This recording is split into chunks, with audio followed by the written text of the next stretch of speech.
This is Beyond a Reasonable Doubt with your hosts, Mark Garrigus and Gary Smith.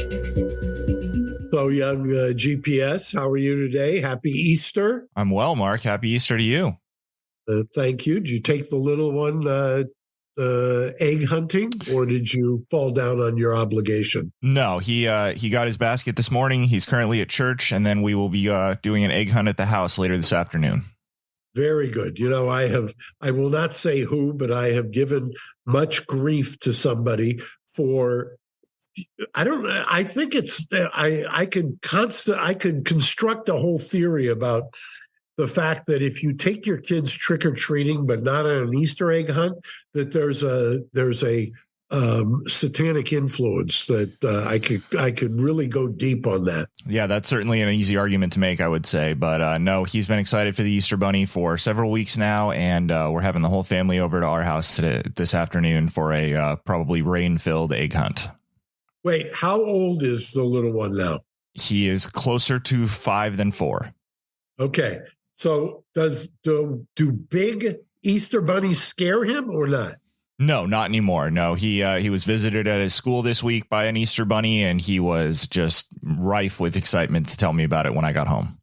It really is, of all of the holidays that have entered the secular sphere, that it really is a very special day. So happy Easter to everyone who's watching. To my Greek friends, I think you don't celebrate until May for some reason this year.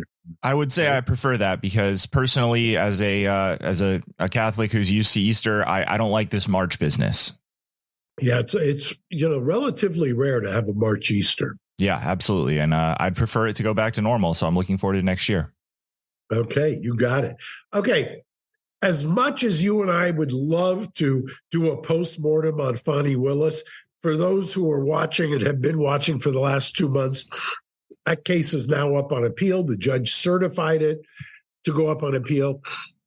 What everybody, at least chattering around in my world, is talking about this week is none other than P. Diddy.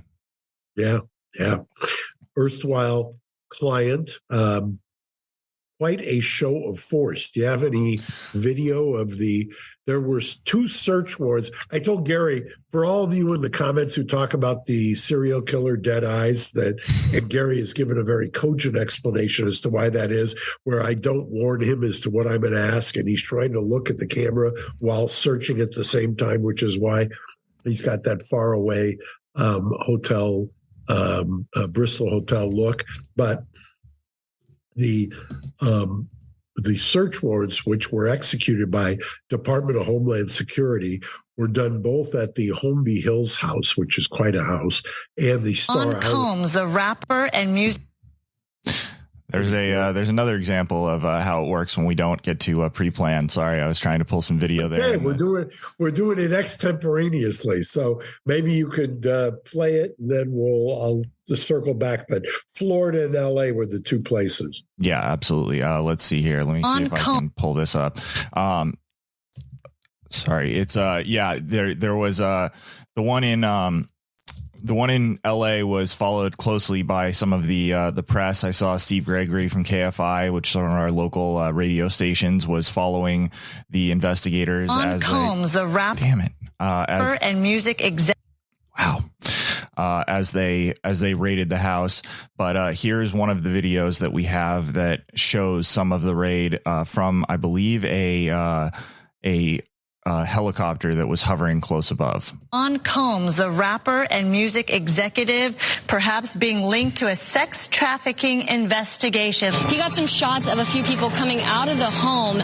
Those people have been detained. Now, we're trying to still connect the dots. We do have some sources on scene here that we're getting this information from. We were actually the first ones here with about 30 different law enforcement vehicles at least. There are 3 Bearcats on scene here. This just all unfolded, Sandra, I would say, less than 10 minutes ago. We got here even before the crime scene tape came up. So we're just down the hill. If you look up this street where Tony is right now to the right, you'll see one of those Bearcats, and law enforcement on the other side of those bushes basically is that home that is registered to Bad Boy Films, which is part of Bad Boy Entertainment. And the home in particular is registered not only to Bad Boy Films, but to one of P. Diddy's daughters. They are heavily armed, and they've been very tactful, would probably be the best word to use, as they made entry into this home this afternoon. We actually watched them as they made their way through one of these side gates, and as soon as they got inside the home, one of the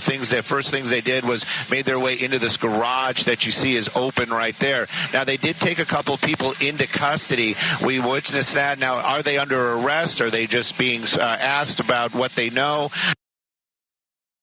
Very interesting. For those of you who aren't watching the tape, you had a swarm of Homeland Security agents who were dressed like they were invading Fallujah and or the withdrawal from Afghanistan, literally down to the look on them, and then walking people out, hands on head, backwards, guns drawn. And I believe a couple of those people who you see there, maybe not necessarily exactly in the video, but a couple of them were his two sons, his teenage sons, who I believe are in their late teens. Yeah, I mean, this was a show of force, the likes of which I can't remember. I mean, I don't know if you've got the Roger Stone video, but it's quite a show of force here on a case that, mind you, the one of the things that the reporters said there, which I found interesting, is the reporters were there prior to the crime scene tape even being put up.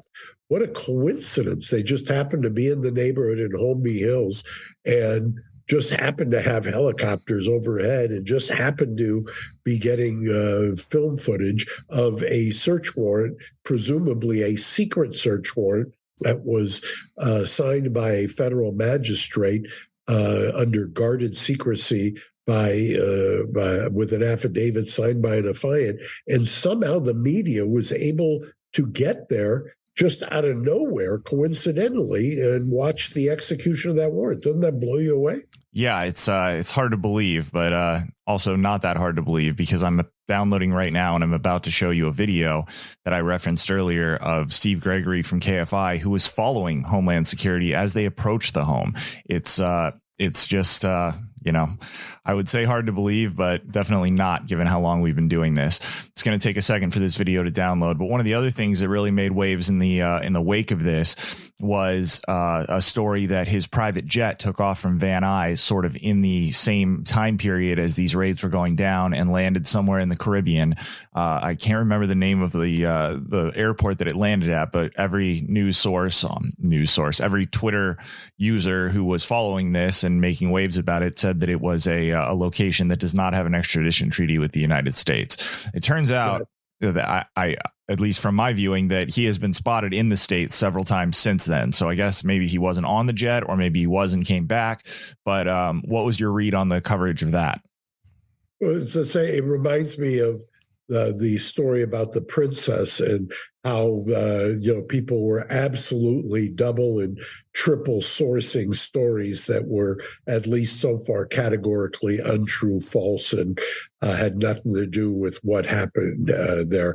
And it reminds me, and I guess maybe the theme today is, it's interesting how the public can just be immediately manipulated here, and I've fallen victim to it. So I'm not seizing any moral high ground here. You can get completely dissuaded. That old expression, a falsehood can circle the world in minutes, and truth struggles to catch up. Yeah, absolutely. Here's the video. I'm not going to play the sound, but I'm just going to play the B-roll. This is Steve Gregory, who is a KFI 640 reporter who is following the Homeland Security officials through the Holmby Hills neighborhood as they approach P. Diddy's home. So, yeah, and you can see a few other news vans ahead of them. It's It's almost like someone wanted the press to be here when they first arrived. No, why would they want that? They want it. You got to keep a search warrant secret, right? Why would you ever? Oh, by the way, look at the vans that are there. Yeah, look at the park. What's parked on the curb over there as we're looking. By the way, there's another video. See if you can find it while I'm talking.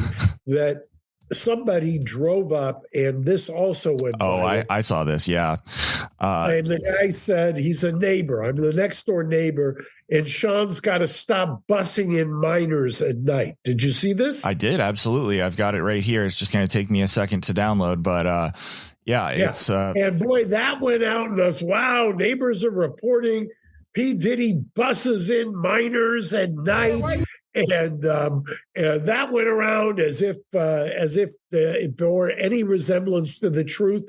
And then maybe if you could show that, Gary, and then the follow up, it would be very interesting to see what was actually happening there. I live right next to him. He do too much. He be like buses, like big ass buses. You see all types of pop out, especially at nighttime, like around 3 o'clock in the morning. It gets wild. I'm his neighbor. When my basketball go over there, I just let it be because I don't want to knock on the door. My favorite part about that is the assertion that when his basketball goes over the fence, he just leaves it there because he doesn't want to knock on the door. Fine, sir, but you're in a Bentley. What he says is, big ass bus. Yeah. Filled with what? Minors. Gets delivered every night, and I'm his neighbor. Yeah. And by the way, just some guy driving by, that went viral. I mean, you should see the number of views. And then guess what ended up happening, Gary? What's that? His mother came by and did an interview. Did you see this? I did not see that. Yeah. The mother came out, maybe Gary can find it, and said that the kid who was hanging out of the car claiming to be the neighbor isn't actually a neighbor, and was trolling the media. And, it was like chum in the water. I mean, don't bother me with the facts. We got a story we got to manufacture. Yeah, I'm trying to pull that one up right now, but it's absolutely crazy. And, there was just so many different things. Let's see here. I'm trying to find I'll give you another one if you can find it. I mean, I'm really bombarding you with this, Gary. There was I did a show on News Nation this week. I think it was News Nation. It might have been Fox. And I followed two people who know Sean in some fashion. One guy had a business deal that he obviously didn't like the result of. And so, he was saying stuff along the lines of, if you can find it, he's getting his comeuppance and, he deserves this. And then whoever was asked him, well, did this shock you? Kind of basically the allegations about minors and sex trafficking. The guy then responds, oh, yeah, I've never heard of anything like that. So it's just, you got to set him up as this, you can say anything. You can spread any rumor, any kind of salacious gossip whatsoever to taint him. And then and then people will jump on board. But then when you ask just a simple question, did this is somebody you claim to be commenting on, somebody that you knew, somebody you're having a business deal with. Did you ever see anything like this? And they'll say, no, absolutely not. And so there's a slight disconnect, but this is how, and this has been one of my big complaints, because if they end up filing something on Diddy, whether they indict him or not, first thing that the prosecution and law enforcement is going to do is ask for a gag order on the defense after they have basically blanketed the culture and the media with every salacious piece of nonsense that you could ever come up with. And they know what happens when they light the proverbial fuse here. And they're counting on the fact that he doesn't have a constituency that's going to come to his aid or support, if you will. And that's sort of what ends up happening in cases like this. It's almost diabolical. Yeah, and the media was just so rabid about this. I mean, they covered it from every angle, including, did you see Ridley Scott was apparently prevented from getting to his home, and TMZ made Guy's in his 80s. He's a neighbor, and he's trying to get to his house.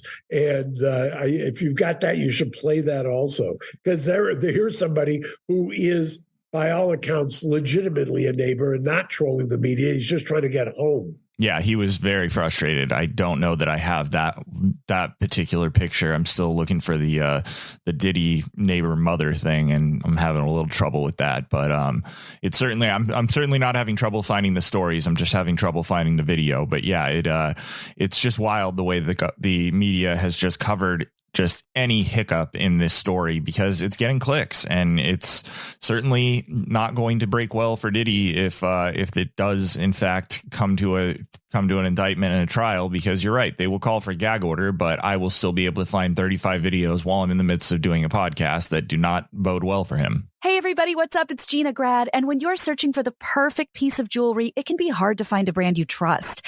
Alex and Ani has been creating meaningful jewelry for over 20 years, designing pieces that connect you with all of life's important moments. With an emphasis on value, there is truly something for everyone. They've recently launched their everyday collection. I could not love it more. These pieces are made from stainless steel and an advanced water-resistant plating method that doesn't tarnish. It has the look of real gold. It's beautiful. I love these pieces because they feel so classic, but they have so much versatility. Alex and Ani are also featuring some gorgeous pieces that I have right here, like Black Lotus, this gorgeous Black Lotus charm necklace, and their Stay Wild pendant, and their Wings of Protection necklace that have a classic and vintage feel. See that? And of course, you can't forget their signature bangle bracelets, which I'm also wearing. And I have a lot of their stuff. I have the numerology bracelets. I have the hula dancer to commemorate a meaningful trip I took to Hawaii.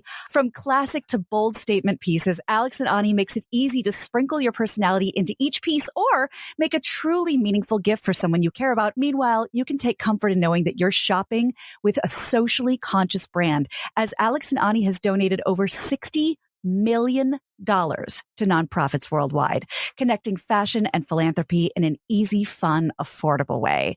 Right now, Alex and Ani is offering our audience 20% off. So check their gorgeous collection out at alexandani.com and use the promo code MIDAS. That's MEIDAS at alexandani.com. Use that promo code at checkout for 20% off your order. Come and get something beautiful. Well, and then you know what happens. So if you track the coverage of this, and I always say that the media and law enforcement's got a symbiotic relationship. So it does not surprise me that the search warrants track to some degree, even though the affidavit is under seal. You don't have to be the amazing Kreskin to figure out what it is that they're looking for. They track the couple of civil lawsuits that were filed on the eve of the Adult Survivors Act in New York. Now, what has happened since then, because like 50 Cent's X has come out and said that the one lawsuit is absolutely categorically false and drags her into this. They filed in those lawsuits against the head of UMG. They filed against his supposed Diddy's chief of staff, alleging her to be the Ghislaine Maxwell. They mentioned Prince Harry because they're trying to, the lawyer is trying to create an Epstein-like narrative here. So what's the next thing that happens? Now we've got people. There's a woman who is saying that she's willing to be operated on to have a bullet fragment removed from her face from the shooting that Diddy was acquitted of in 1999. And there's people talking about that shooting, the Tupac, the Biggie, that it's all part of what the feds are looking at him for. So there's only two explanations for that. Either the current allegations that were part of the civil suits, they're not getting substantiation for that. So they've got to widen the net, and they're trying to come up with other stuff. But what they're going to run headlong into is we've talked about it before. That was Johnny Cochran's last trial back on the shooting in the club here in New York that he tried with Ben Brofman and was acquitted for. So they're not going to be able to charge him again for that. So what are they going to do? They're going to use that as a predicate act for some kind of a wide-ranging RICO operation on Sean Diddy Combs. That would be the only way that you could reinvigorate that. And even then, I think that that's fraught with problems as well. And it circles back to what my belief is that they most probably, in this case, this shock and awe search warrant. And what I mean shock and awe, November were the lawsuits, the expiration of the adult sexual survivors lawsuit statute and the lawsuits that were filed.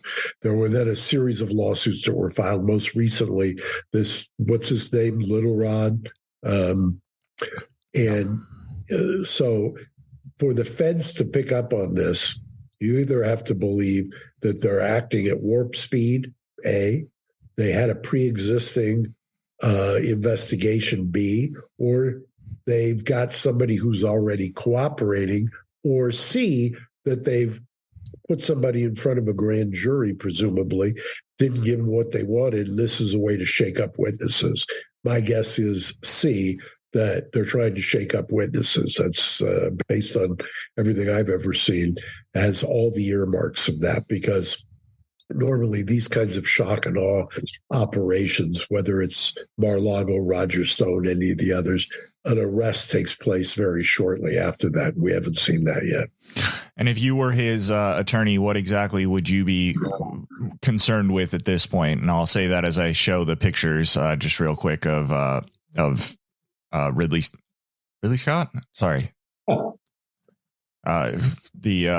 The pictures we referenced earlier of his neighbor here being frustrated, not being able to get to his home, and kind of not necessarily arguing, but being frustrated with police who won't let him get to his own home nearby.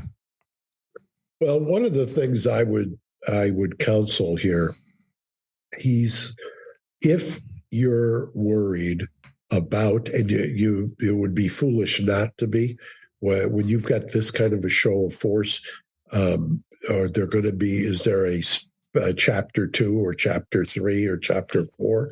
Absolutely. And you'd be foolish not to. And they should be doing, and I'm sure are doing, some kind of, Aaron Dyer's a former federal prosecutor. He's at a firm that has got a number of former federal prosecutors. I'm sure they're doing a simultaneous or parallel investigation. But you've got to be worried that no matter what your investigation divulges, by the time you get to that point, that the die is already cast and they've morphed you into a Bill Cosby, a Harvey Weinstein, a Danny Masterson. I mean, they just go on and on. You have to address what is going on. You have to, just like they use a SWAT team to enter into the houses and execute the search warrant, you need a media SWAT team to combat all the disinformation that's out there. You can't let it become urban legend, or it's too little too late at the end. You can't do it. And would you be concerned with, or what would your calculus be on the fact that also this week they arrested a member of his entourage on allegations of drug possession, and they're claiming that he was his mule? Did you see that one? Yeah, it drives me crazy. If I'm the lawyer, I'm out there. I've said it. It's offensive to me when people use the term mule, because what they found him with was consistent with personal use, and because personal use doesn't fit with the narrative of a drug smuggler, they then, what do they call him? Oh, he's the mule. Okay, I mean, come on, let's try to tether some of this commentary to facts as opposed to just wild speculation. Right. I mean, he's a 25. By the way, who is ever talking about Diddy's parties? Full disclosure, years ago, I went to one of the white parties in LA. Was it epic? Yes. Did it appear that there were busloads of minors there? Quite the opposite. You couldn't fight your way into the place. Yeah, no, those parties are notoriously impossible to get into. And they, from the reporting, the dress code is so strict that you see, A-list celebrities stripping off pieces of clothing because they're not white and they won't be let in if they're not wearing them. So, yeah, it's by all accounts, those parties are absolutely amazing. And I certainly can't speak to it firsthand, but it's interesting that you can. I have the best story about post-party escapades, but I would get hung if I told the story. But it was one of the best incidents. I took a couple of people there, and I just wish someday when I'm on my deathbed, I'm going to dictate out all these stories, because the aftermath of Diddy's white party was actually almost as epic as the party itself. Well, I'll be there with a pad and pen, taking notes. I can't wait. Exactly. And then if I'm incontinent as I'm lying there, Gary, just take a pillow and put it over my head after I tell you the story, so I don't have to sit around for the ramifications.